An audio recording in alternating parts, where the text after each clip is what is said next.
Hello and welcome back to the Eden Road podcast. We've got something a bit different today. Obviously, as you can see, no one here with me. We did not, Neil, who is from For the Love of Paul McGrath podcast, the Villa podcast for the preview that this is going to be, he couldn't fit in a time. He had some issues with childcare. So he's just sent me over something that I'm going to plug into this video. So stick around for the Villa preview. I've had Neil on before. He's absolutely fantastic, very knowledgeable about Villa. And we had a great chat last time. And there was some good conversation in the comments between Brentford and Villa fans on both the preview for the last game and the full-time show. Didn't decide to do a Brighton full-time just by virtue of the fact that the game was pretty shit in all kind of aspects. I think it was probably a good point going into those two games against Man United and Brighton to get 2 points out of them. I think most Brentford fans would have taken that. Obviously, it's a touch disappointing given the performance against Man United with how many shots we peppered their goal with, how dominant we were throughout the game, that we didn't go and kick on against Man United. But I think we said in the podcast that we did. Don't know how much we could really take from that United game because Man United have been so poor all season and they were absolutely terrible on Saturday night. And obviously, we were amazing. And it was the international break, I think, that did that. We kind of needed to regroup and resettle. And we came out flying against United and we did really well. And we should have won that game.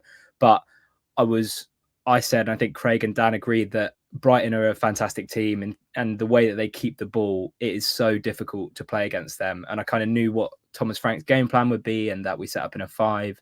And we tried to contain them to as little as possible. And I think we did quite a good job of that. I know that there was a couple of chances at the end where Ayer and Collins, who are fantastic throughout, and that's 2 games on the trot that Ayer and Collins have been really good, that they had to kind of snuff out the danger in those final moments. So, yeah, I think we take a point.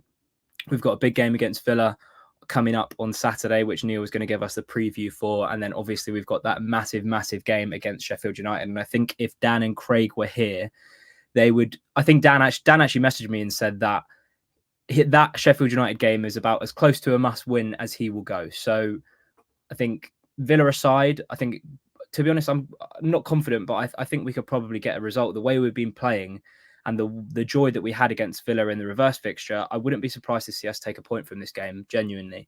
We've been playing quite well. Kevin Schade could be back. So I'm looking forward to the Villa game. But Villa aside, that Sheffield United game will be huge, and obviously the Eden Road podcast will be back for a Villa full time, and also for an all important Sheffield United preview. Because I think if we get that win against Sheffield United, I think we may be a long way to being safe. I think that is the case. But anyway, I'll pass over to Neil. Stick around for the preview. As I said, I've had a watch of it already, and it's absolutely fantastic. Neil's great.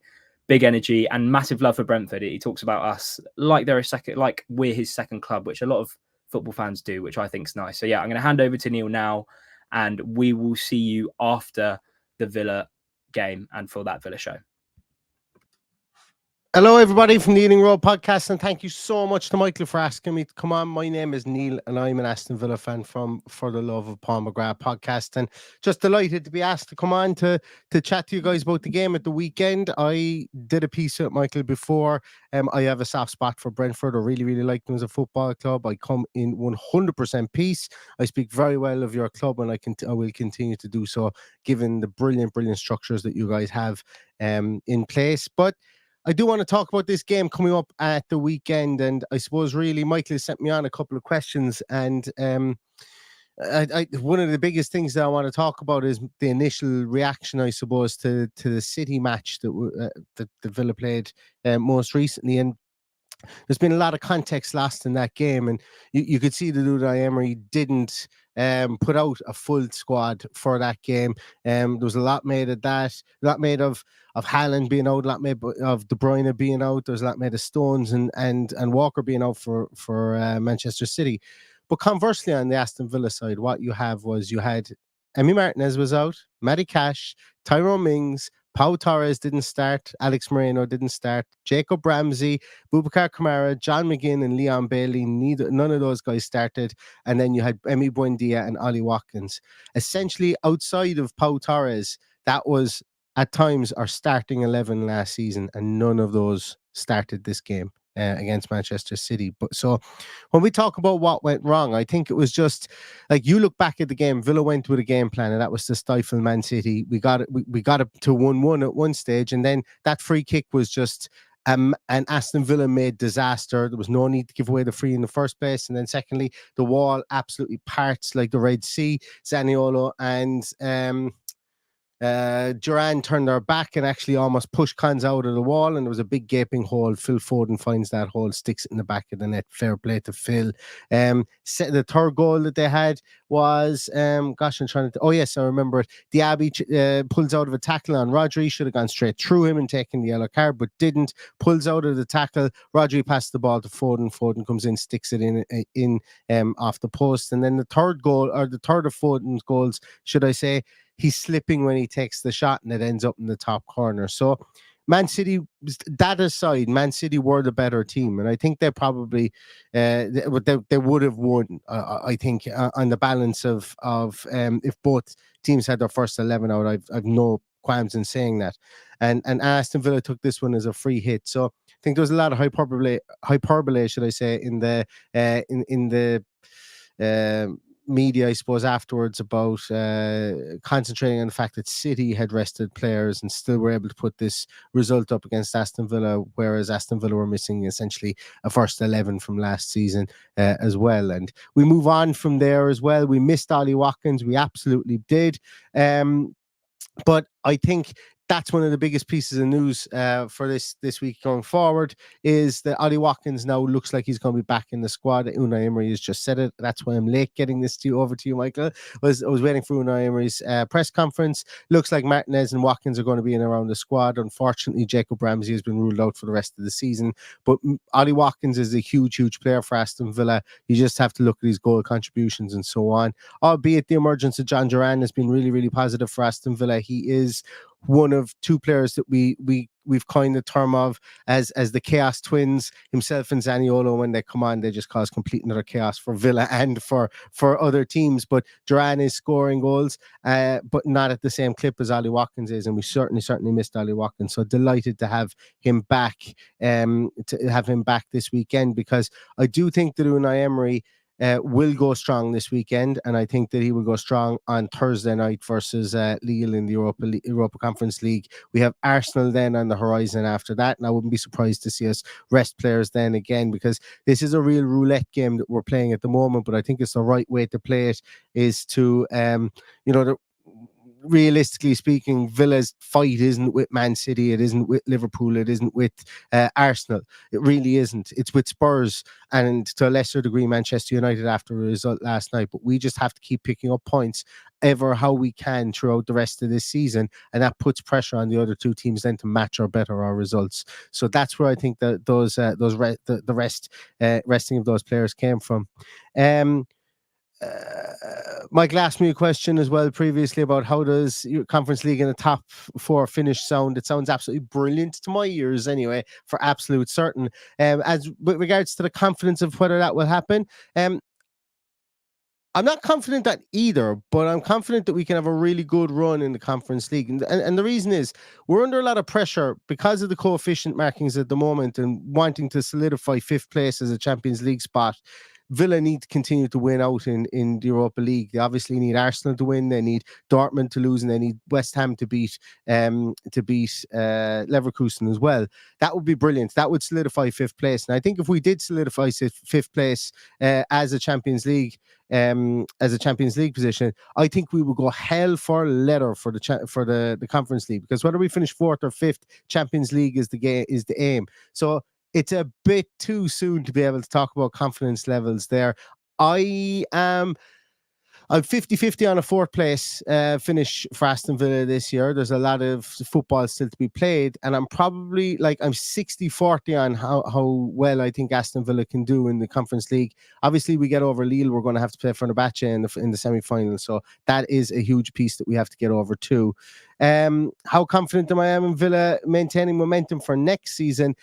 That one I can't answer, because I don't know what way financial fair play is going to take hold on any of the teams in this league. I don't know who we will have purchased or who we will have sold, but I think Unai Emery is the silver bullet we have here. Unai Emery is levels above Eddie Howe, and I don't want to offend any Newcastle managers because I am on record as saying Eddie Howe should have gotten Manager of the Year last year.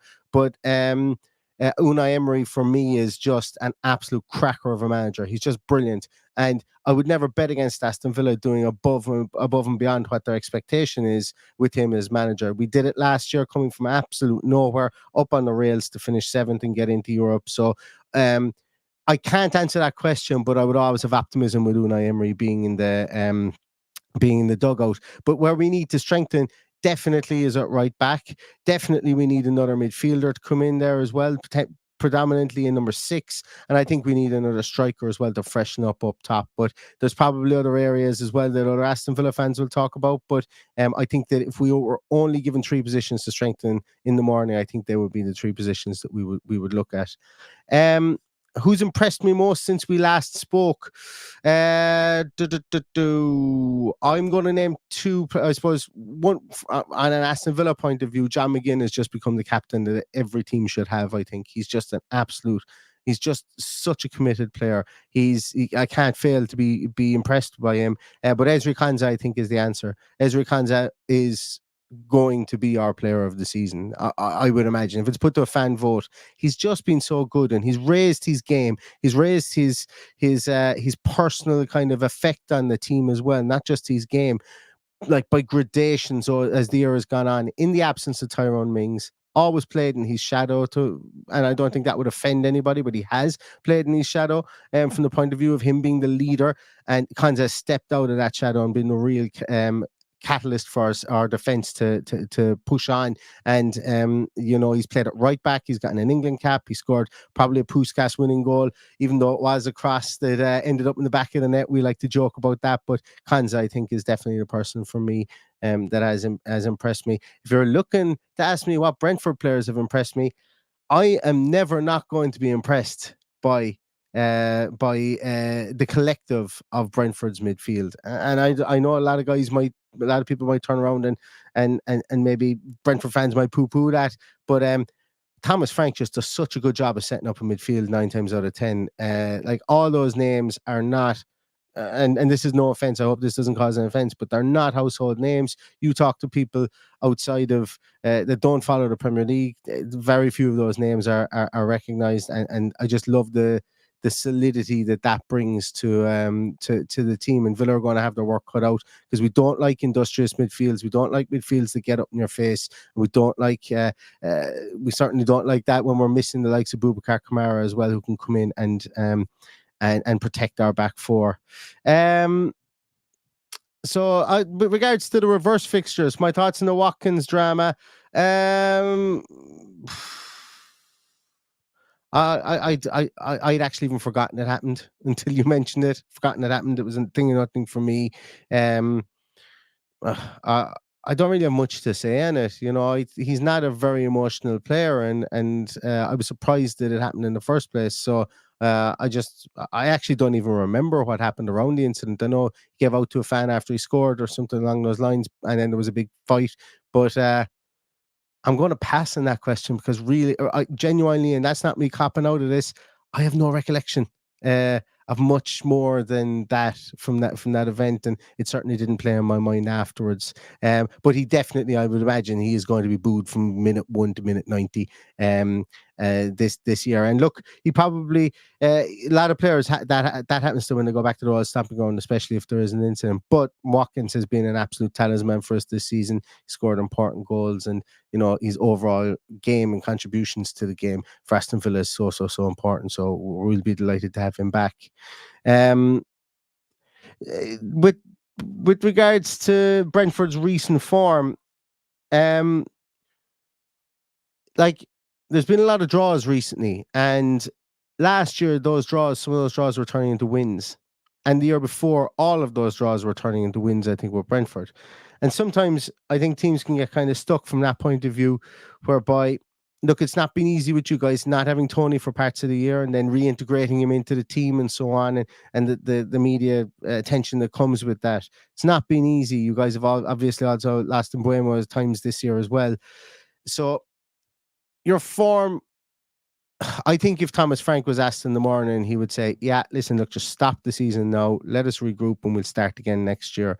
And I think he'd be right to think that, because he's a really good manager. He knows he's got a good group of players. He just needs to re-solidify that group again and move forward. But I don't envisage there being any issues with Brentford dropping further than they are at the moment, 15th. And yeah, as I said, that recent form, I think with how the bottom of the table is going at the moment, I think teams can draw their way to safety, and Villa have been in that position previous times before, and I don't think there's any harm in that as well.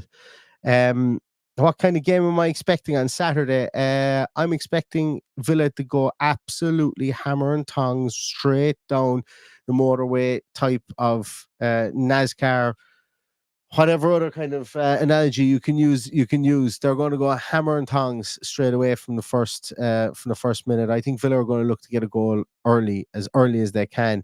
That obviously leaves Villa vulnerable at the back. Now, I read a statistic this year that Villa are the only team in the Premier League not to concede a counter-attack goal. So I would imagine Brentford are going to score a counter-attack goal at the weekend. That's what always happens against Aston Villa. But I think it's going to be a ding-dong battle. I think Villa are going to try and work that ball around the box. I expect Leon Bailey to be on form. I would expect us to try and exploit when your fullbacks go forward. I expect us to try and exploit that the most. But I'm really looking forward to the game at the weekend. And my score prediction, I'm on record as saying I think it's going to be Aston Villa 2, Brentford 1. I think Villa will go 2-0 up, and Brentford will score in the second half, because Villa don't like to make things easy on themselves at any stage. But I think Villa's home form this season has been really, really good, and there is a collective kind of feeling within this group that 2-3 more wins in the Premier League would solidify a Champions League place. And I hope that one of those starts at the weekend against Brentford, and I'm going to go 2-1 Aston Villa. So thanks so much to Mike, and thanks so much everybody for watching this afterwards. Really appreciate being asked on, and yeah, best of luck to Brentford for the rest of the season, and I hope it's a ding dong game at the weekend.